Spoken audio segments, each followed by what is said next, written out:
Hi Cancer, welcome to your October 2016 love reading.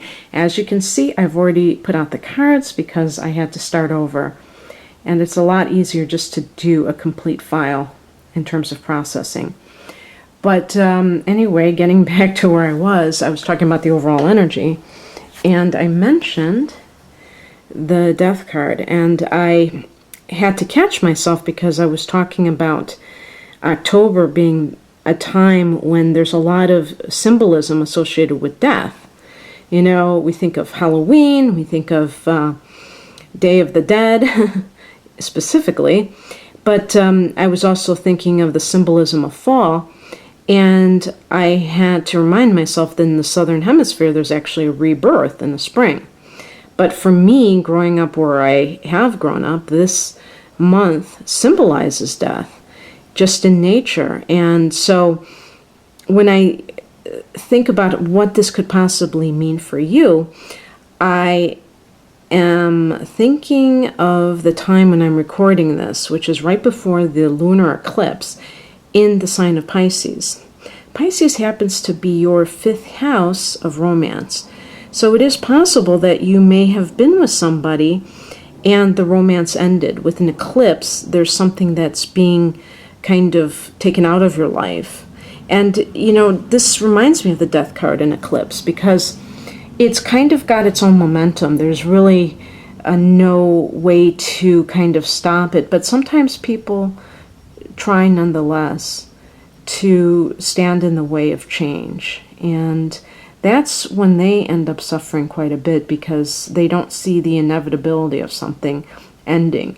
And so that is what this card represents, is seeing that inevitability and making peace with it and just allowing, not trying to force anything, and realizing that there is a higher situation at work and having faith in that, in whatever's happening that is beyond your control.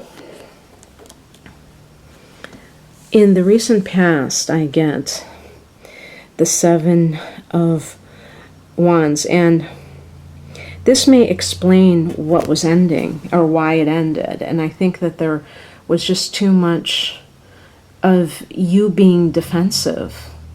Now, it can work both ways because Cancers do tend to be a bit prickly about themselves, and sometimes they can be a little bit too, I was going to say insecure, but I'd rather say hypersensitive. And it could be that the other person, tired of that, especially if they are a fire sign, as this card connects to. So that would be an Aries or a Leo or Sagittarius, where they got exasperated because they had to coddle you or to walk on eggshells, okay? And I'm not saying that sometimes people are being downright abusive and disrespectful. I'm not trying to make it like every time that somebody is teasing, it's okay. Not at all. But it could more likely be that you had to fend off this person in some way, that you were always, maybe you were the one that was always being criticized and put on the defensive, and yet the relationship might have ended and you didn't want it to end. And I suspect that might be true for a lot of you, because if there is a situation like that, because the Death card is kind of pointing to something that ends in spite of anyone's, desires to the contrary. So that can, mean that you're clinging to it, hoping to salvage it. And yet this card is reminding you of what the relationship has really been about. Again, if this was a fire sign individual, you might have found them insensitive and egocentric and not caring enough about your needs. In the current position, or in the near future, we have the Page of Cups. Now, this can directly relate to a child, particularly a very sensitive child. Maybe this child is the child of, your of your marriage with this person that is dissolving, and it might be your concern, it might be because this child feels things a little bit stronger. You know, this is going to be like a water sign energy, whether they actually are that for their sun sign. You see the fish jumping out. So I always think of Pisces because there's a gullibility with this energy. There's a naivete, but it could be like another Cancer or also a Scorpio. So if you do have a child that you are worried about in terms of leaving, the marriage breaking up or something like that, you have to think about what it's like for them with the marriage not being a good situation, especially if you're being treated in an abusive manner. That's very traumatic as well. Now, this could be that, actually a facet of you. Maybe you're seeing what you want to see, and this is making you a little bit, I don't want to just keep saying the word gullible and naive, but you're, I was going to say deluded in seeing the situation in a nicer light than it really is. And maybe you're painting a really good picture of it, and it's actually very negative. And it also can refer to somebody, as I say, who's gullible. So it's like somebody tells you, I've been working late, and you just believe them on their face, and you never think, hey, maybe this person isn't telling the truth. And this also, when you do that, it prolongs things, because then the person feels like they can get away with even more the next time. So it's really like someone who might be playing dumb or just has a tendency to not see things as they really are.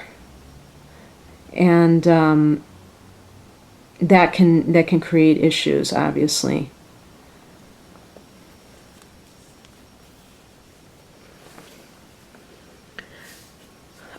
I should say, I want to say something else about this card because it's important. This could be somebody that comes into the picture also. And if it is, it's somebody who's a very pure soul, who might be an artistic person.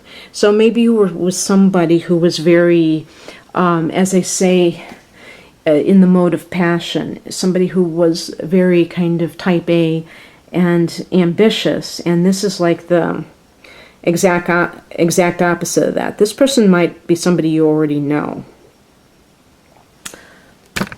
Whoa, I gotta be careful about this.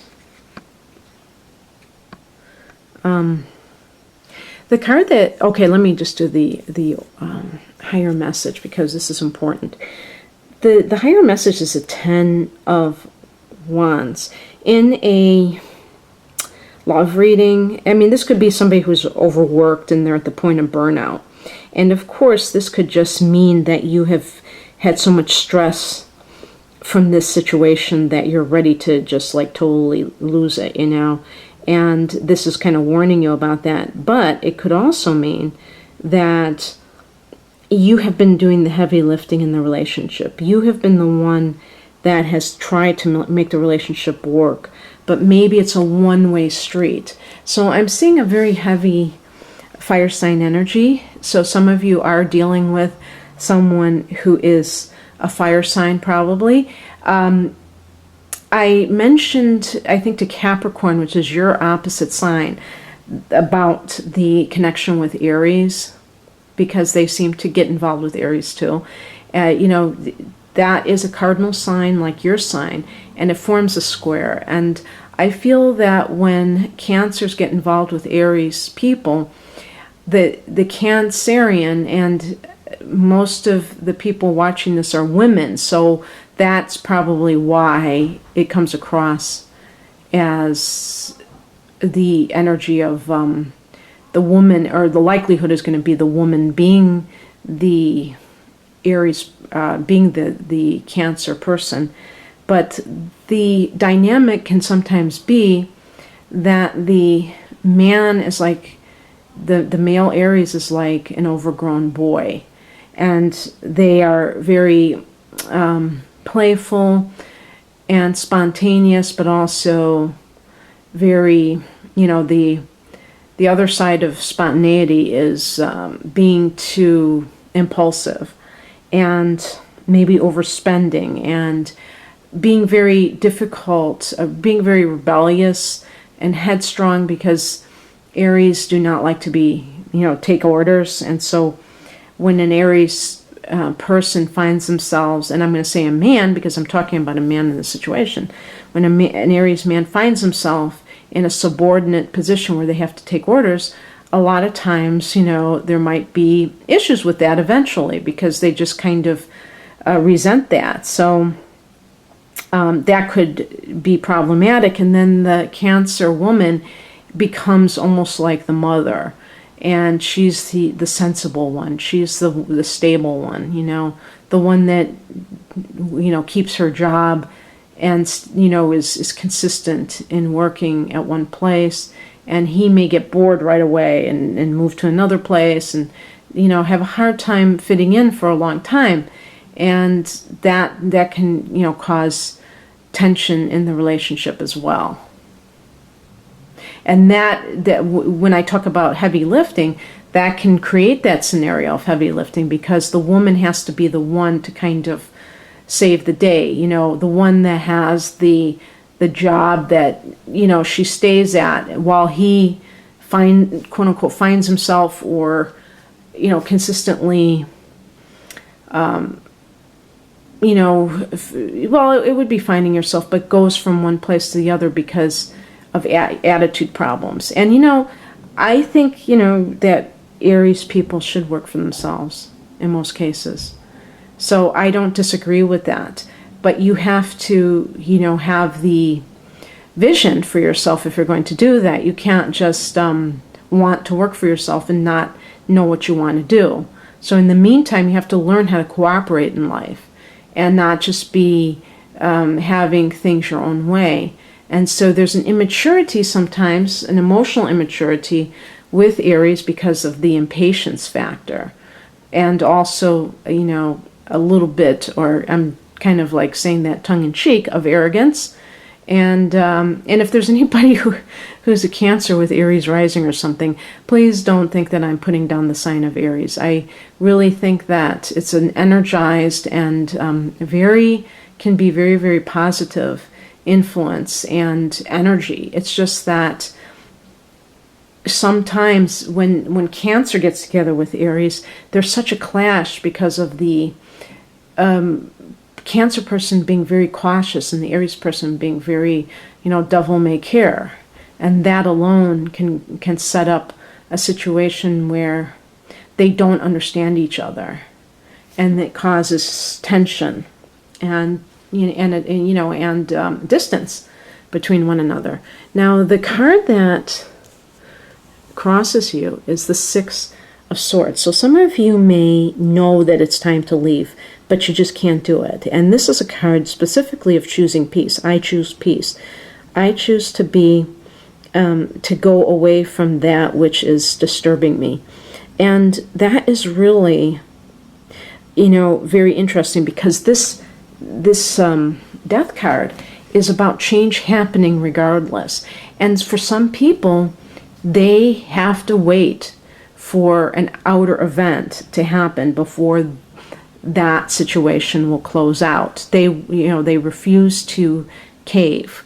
They refuse to be the one to leave. And there are different reasons for that. And sometimes a child will keep people in unhappy situations. And I can't fault that, because if you're thinking about somebody other than yourself, as long as you're not using that as an excuse because you're afraid to leave, that's the only thing. Because sometimes people, it's not really about the child, it's really about them. And the number 6 relates to peace and healing and love. It's connected to the vibration of Venus. And so that is something that is If you're looking for love, you have to go towards peace. When you're dealing with a lot of when you're dealing with somebody who makes you feel defensive, or you don't feel like you can be yourself with that person, then you know that it's not the right place for you. And I'm not talking about being just too, lacking a sense of humor about yourself due to insecurity. I'm talking about like somebody who is truly abusive and doesn't seem to get you. And that is a problem. And if you stay just because you claim that you love that person, then I would ask, what do you love about that relationship? What do you love about it? Because when people don't honor you, then it's very hard to, be nourished by the relationship, because you're too busy explaining yourself. Explaining yourself is a form of defensiveness. And I remember Dr. Wayne Dyer, who passed last August, who said one time, he said, never explain yourself. And, saying never is, I think, a bit extreme, but I know exactly what he means, and I've always thought about that. When you're always explaining yourself, then you're always defending yourself, and defending your choices, defending your way of being, way of thinking, and you shouldn't have to do that within a close relationship. That person should know what makes you tick. And then they don't have to ask, like, why are you acting like this? Sometimes we all do.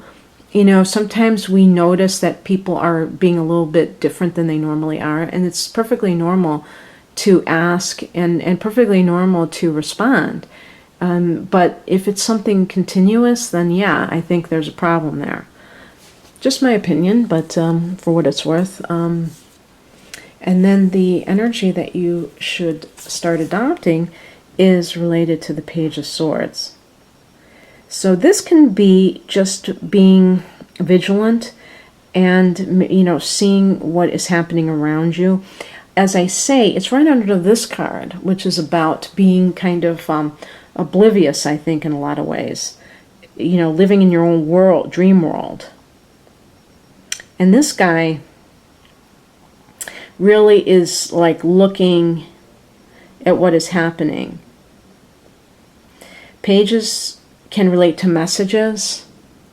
So it could be that you have to kind of keep your ears and eyes open. Maybe you will find something out again in September if you're listening to this. And it might not happen right at the time of the eclipse. It could happen later in September. It could happen 3 months from now. The fact that it's falling in your 5th house is the key. And depending upon any planets are in the 5th house, that could further explain what is happening to you in your love life. But it also can mean doing research, and I put that in quotes because it could be more like spying. But it's really not, because if people put things on Facebook and you happen to see them, I don't think that there's anything wrong with that. If you are unsure about somebody's whereabouts, and it's not just because you're, obsessed with them, but especially if you're in a relationship, a marriage, where, you have children together, or even if you don't, when you've committed yourself to somebody and you're not sure if they're still committed to you, I don't see why finding clues out is not fair game. The advice is represented by the 6 of Wands. This is a card of victory. It's a very positive card. So it could be saying that you need to understand that you have victory surrounding you for some reason. Now, I always see this card in relationship to work because of the Wands. It can be career goals being met, but you're taking your bow for some reason, and maybe that's the area of your life where things are going great. Maybe it's your love life that sucks, but maybe everything else is, right on point. But also, I think it's that positive frame of mind. Maybe you've gotten into too much pessimism because you've been so drained by a negative relationship that you kind of have forgotten the good things that you have going for you. And maybe there's like an actual, moment of recognition that will be a part of your life, and you for some reason haven't really been able to enjoy it because you've been so drained by a bad relationship. And the outcome is the Eight of Cups, leaving. Leaving, and this is cups, so it's emotional, it's water sign energy, leaving something that no longer is emotionally fulfilling. And it could be, too, that the Death card, which I do believe is connected to Scorpio, and of course the eighth house is connected to Scorpio. So it could be that you do take the initiative when it comes to leaving, and that the Death card is saying that you realize that it's over, and then you're able to take action. Maybe something is the final straw that comes out, possibly in September. And you're just like, okay, I have finally gotten the memo, and I'm out of here. And the Eight of Cups can also be seen as a bit of a spiritual pilgrimage. So it might not just be the ending of a marriage or just a dating situation. It might be that you are getting quite philosophical about what's going on, and you want to change course. And so you might be traveling, or at least getting away from the physical area that you have been in order to move on. Like you might have to do that in order to truly cut the ties to this person. And maybe, this is a challenge card, but it doesn't mean that it's maybe you will rise to the challenge and do it yourself and choose peace. And that would be the best thing, instead of waiting for an outer force to come in. Because when outer forces come in, and that's like a pattern, then it's like being a bottle that's tossed about on the ocean. And, it moves only when the waves move it. But the turbulence, you don't want turbulence to be the catalyst for your life choices, because it really isn't a choice then. You're having your choice is having your life chosen for you. And that is a very disempowering way to be. And I know that a lot of Cancer types won't want to do that. So I hope you enjoyed this, Cancer. If you'd like a private reading, please click on the link below. Otherwise, have a wonderful October. Bye.